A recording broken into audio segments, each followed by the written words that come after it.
سلام دوستو، آپ کا دوست آپ کا ہوسٹ ملک خضر حاضر ہے ایک نئی ویڈیو کے ساتھ۔ دوستو، پچھلے دنوں جو لاسٹ ویڈیو نمبر 17 ہم نے اپلوڈ کی ہے MKH کے پلیٹ فارم سے، وہ تھی جنگ بدر کے بارے میں، دی بیٹل آف بدر۔ کیونکہ جو فتح مکہ ہے وہ بھی بدر کے ساتھ ساتھ، جنگ بدر کے ساتھ ساتھ فتح مکہ بھی، کیونکہ رمضان المبارک میں یہ واقعہ پیش آیا، یہ جنگ لڑی گئی، تو اس پر میں نے مناسب سمجھا کہ اس کے اوپر بھی روشنی ڈالی جائے۔ تو دوستو، آج کا ولاگ ہے اس کو ہم فتح مکہ کے اوپر ہم انشاءاللہ ڈسکس کریں گے کہ کتنی عظیم فتح تھی یہ، کہ ایک بہت ہی مائنر سا خون جو کہ وہاں پہ خون بہا گیا، یعنی کہ صرف کفار کی طرف سے 12 لوگ جو ہیں وہ اس جنگ میں مارے گئے اور مسلمانوں کی طرف سے صرف 2 لوگ شہید ہوئے، اور بڑے ہی آرام کے ساتھ جو ہے وہ مسلمانوں نے فتح مکہ کر لیا، اور رسول اللہ صلی اللہ علیہ وسلم نے وہاں جا کر عام معافی کا اعلان کیا۔ بہرحال ڈیٹیل آپ کو میں ڈسکس کرتا ہوں انشاءاللہ تعالیٰ۔ تو آج کا ہمارا موضوع رہے گا دوستو فتح مکہ۔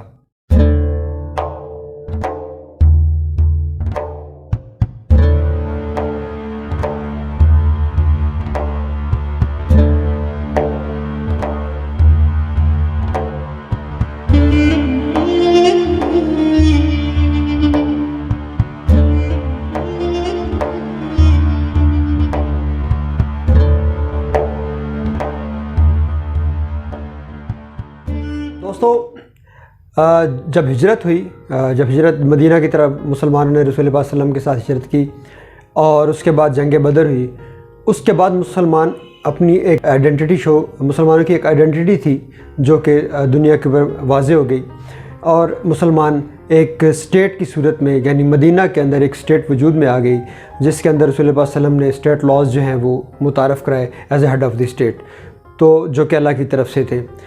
تو اسی طرح صلح آپ کو یاد ہوگا سن 6 ہجری کے اندر جب صلح حدیبیہ آئی، اور جس کے اندر یہ ایک شک تھی کہ 10 سال تک جو ہیں وہ فریقین جو صلح کریں، یعنی قریش مکہ اور مسلمان، وہ 10 سال تک جنگ نہیں لڑیں گے اور امن سے رہیں گے۔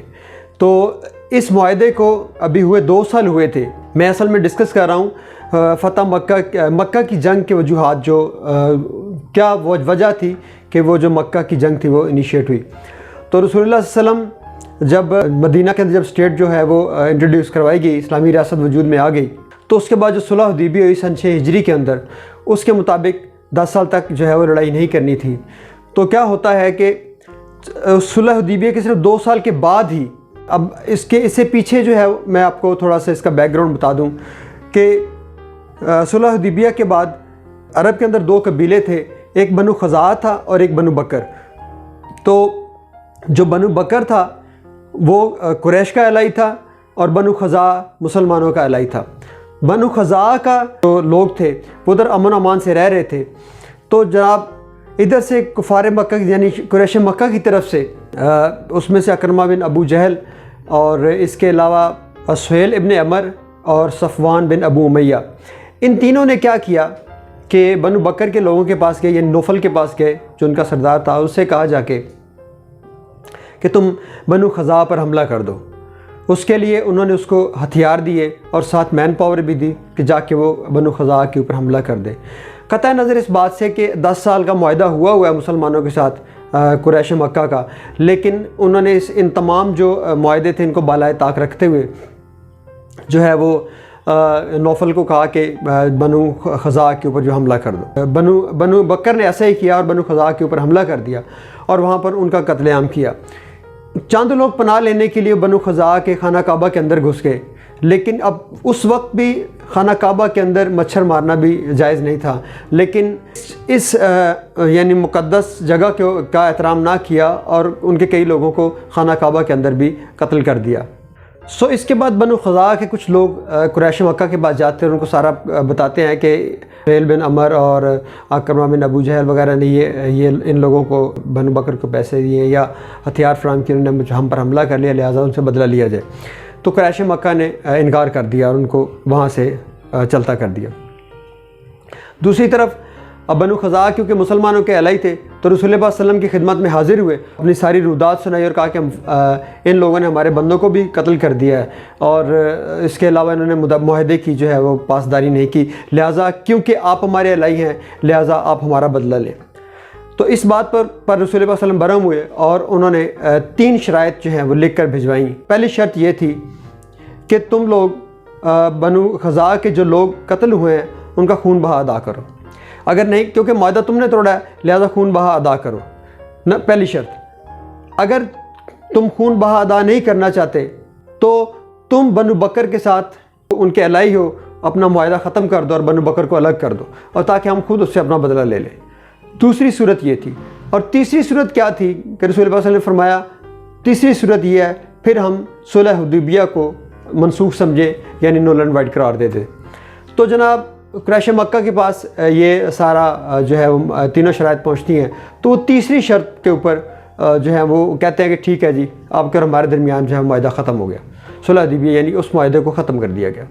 تو دوستو قریش مکہ سے جواب آنے کے بعد رسول پاک صلی اللہ علیہ وسلم نے جنگ کی تیاری شروع کر دی اور اللہ تعالیٰ سے دعا کی کہ یا اللہ یہ جو خبر ہے، کیونکہ جو ہم کرنے جا رہے ہیں اس کی خبر یعنی جو ہم حملہ کرنے جا رہے ہیں اس کی اطلاع وہ قریش مکہ تک نہ پہنچے، کیونکہ وہ رسول پاک صلی اللہ علیہ وسلم اور ان کے ساتھی مکہ کے اوپر اچانک دھاوا بولنا چاہتے تھے تاکہ ان کو تیاری کا موقع نہ دیا جائے۔ بہرحال کہیں نہ کہیں جو خبر پہنچ گئی، کیونکہ رسول پاک صلی اللہ علیہ وسلم نے 10,000 کا لشکر جو ہے وہ تیار کرنے کا حکم دیا تاکہ ہم مکہ کے اوپر حملہ کر کے اس کو فتح کر سکیں۔ تو ابو سفیان کو کہیں نہ کہیں سی بھنک مل گئی، اس نے رسول پاک صلی اللہ علیہ وسلم سے ملاقات کی۔ سب سے پہلے تو اپنی بیٹی کے گھر گئے جو کہ رسول پاک صلی اللہ علیہ وسلم کی زوجہ محترمہ تھیں، ام حبیبہ، جن کا نام اصل نام رملہ تھا اور ان کو ام حبیبہ کر کے بلایا جاتا تھا۔ تو وہ گھر کے اپنی بیٹی کے پاس گئے اور کہا کہ کٹے لگے بستر کے اوپر رسول اللہ صلی اللہ علیہ وسلم کی، تو ان کی بیٹی نے منع کر دیا کہ آپ ادھر نہ بیٹھیں، میں جب اپنا کپڑا جو ہے وہ بستر ہٹا دیتی ہوں۔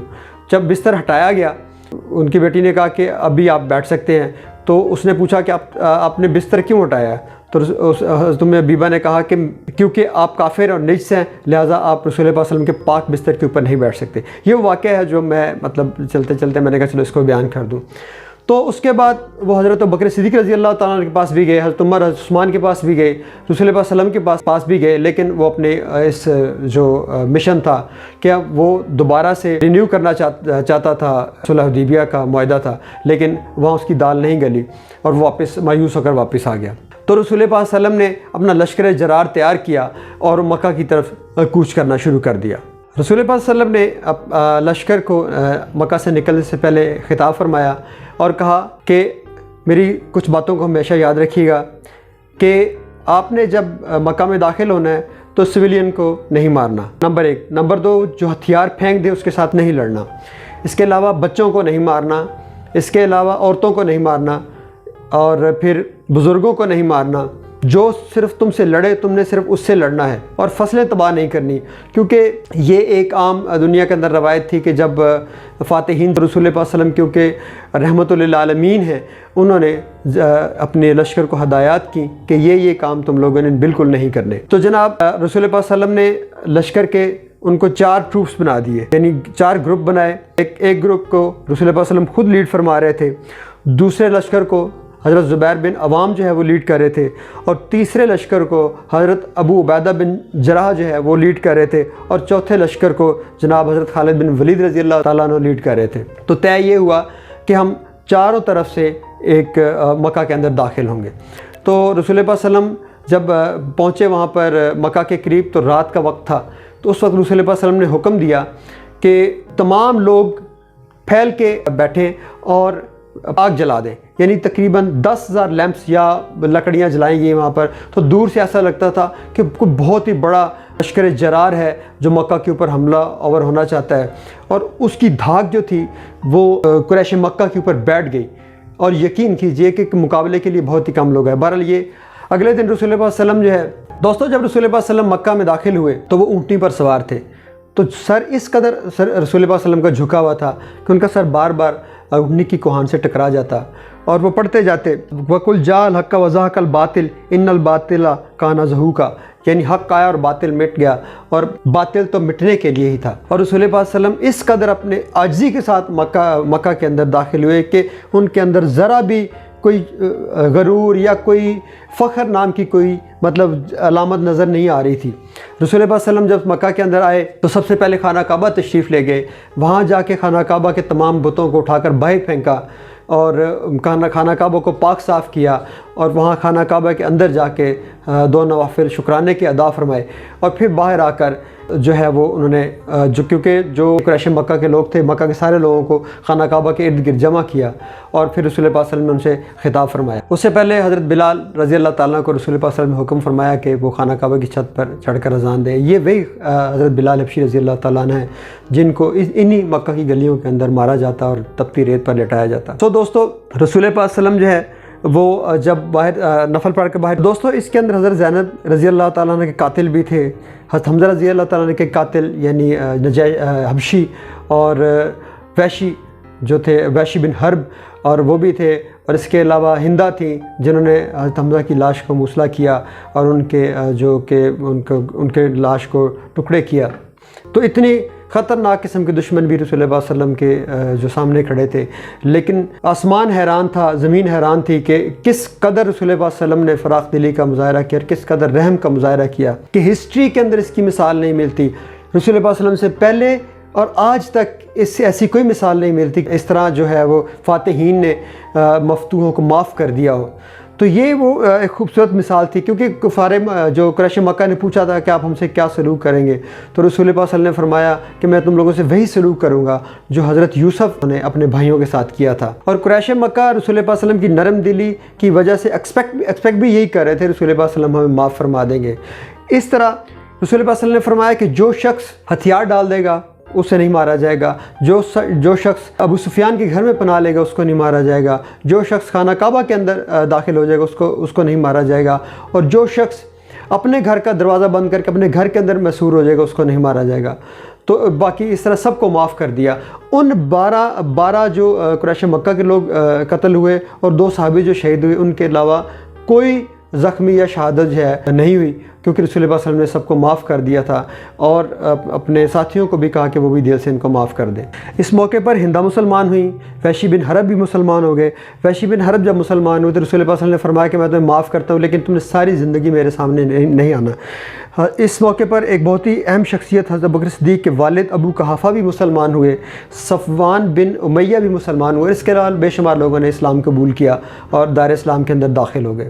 سب کو معاف تو کر دیا رسول اللہ صلی اللہ علیہ وسلم نے، لیکن 8 مرد ایسے تھے اور 6 عورتیں ایسی تھیں جن میں عبد العزیٰ بن خطل، عبداللہ بن سعد بن ابی سرہ، حارث وغیرہ 8 مرد ایسے تھے اور 6 عورتیں ایسی تھیں جو رسول اللہ صلی اللہ علیہ وسلم کی شان میں گستاخی کیا کرتی تھی اور ہجو پڑھا کرتی تھی اور اللہ اور اس کے رسول کی شان میں گستاخی کیا کرتی تھی۔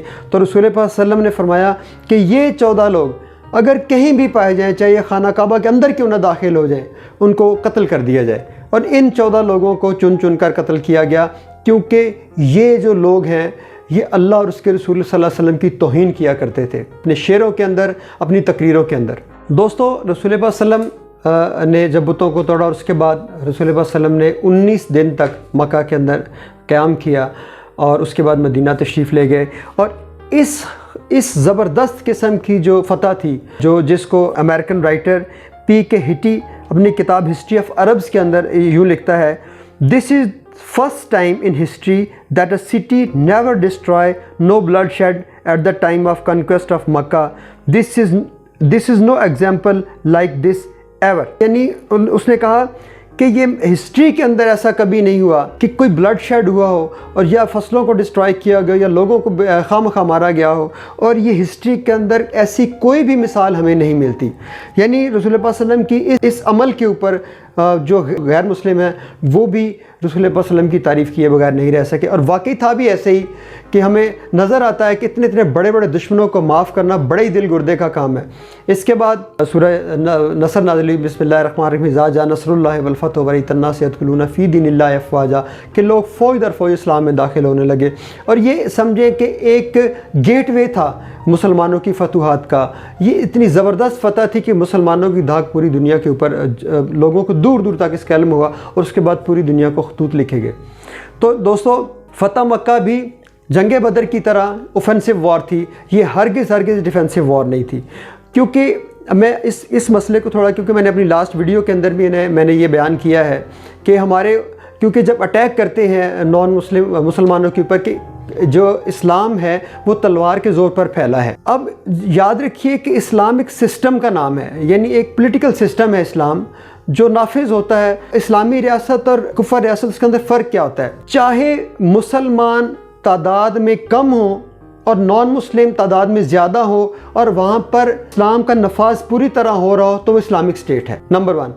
اگر اس کے اگینسٹ دوسری طرف چاہے مسلمان 90% سے زیادہ ہوں اور اس کفار کم ہوں اور اس کے اندر لاز اسلام کے نافذ نہیں ہیں تو وہ کفر اسٹیٹ ہے. یہ ایک رول ہے اسلام کا. تو جب ہمارے علماء پر یہ اٹیک کیا جاتا ہے تو وہ یہ کہتے ہیں کہ نہیں اسلام تو جو ہے وہ تلوار کے زور پر نہیں پھیلا. بھائی اسلام تلوار کے زور پر پھیلا ہے، اسلام تلوار کے زور پر نافذ کیا گیا ہے، قانون نافذ کیا جاتا ہے. قانون ایسے نہیں ہوتا کہ جیسے میں مثال دیتا ہوں کہ سگنل پر آپ گاڑی روکیں، وہ یہ نہیں ہے کہ بھائی جان آپ کی مہربانی ہے، اگر آپ گاڑی روک لیں گے تو آپ کی مہربانی، آپ نہیں روکیں تو آپ کی مہربانی. ایسا نہیں ہے. اگر کوئی سگنل توڑتا ہے تو اس کو سزا دی جاتی ہے. اسی طرح جو لاز ہوتے ہیں ان کو اسٹیٹ کے تھرو نافذ کیا جاتا ہے، کیونکہ اسلامک لاز جو ہیں وہ انسانیت کی بہتری کے لیے اللہ پاک نے ریویل کیے ہیں دنیا کے اندر. تو رسول پاک صلی اللہ علیہ وسلم نے جو ایفرٹ فرمائی وہ پولیٹیکل ایفرٹ تھی اور اسلامی نظام کو نافذ کرنے کی ایفرٹ تھی. تو اس اسلامی نظام کو نافذ کن پہ کیا جانا ہے؟ انسانوں کے اوپر، اور چاہے وہ مسلمان ہیں، ہندو ہیں، یہودی ہیں، کوئی بھی ہیں، ان کے اوپر دین اسلام کا نافذ ہوگا. لیکن کسی کو تلوار کے زور پر مسلمان نہیں کیا. ان کو پوری طرح آزادی تھی اپنے دین کو، اپنے مذہب کو ایکسرسائز کرنے کی. چاہے وہ کرسچن ہیں، یہودی ہیں، جو بھی ہیں، وہ اپنی عبادت گاہوں کے اندر اپنی عبادات آرام سے کر سکتے تھے. ان کو اس پر کوئی بھی سازش نہیں کی جاتی تھی اور کسی کو زبردستی مسلمان نہیں کیا گیا. تو یہ فرق ہے. تو ہمیشہ یاد رکھیے کہ اسلام کا طریقہ کار ہرگز تبلیغ نہیں ہے. ہمارے یہاں ایک بہت مشہور ایک جو آپ کو پتہ ہے دوست ہیں، وہ تبلیغ ہے جناب. تبلیغ کی جاتی ہے دوسروں کے ساتھ. بالکل ہرگز طریقہ اسلام کا طریقہ جو ہے تبلیغ ہرگز نہیں ہے. اسلام کا طریقہ ہے اسلام پھیلانے کا جہاد.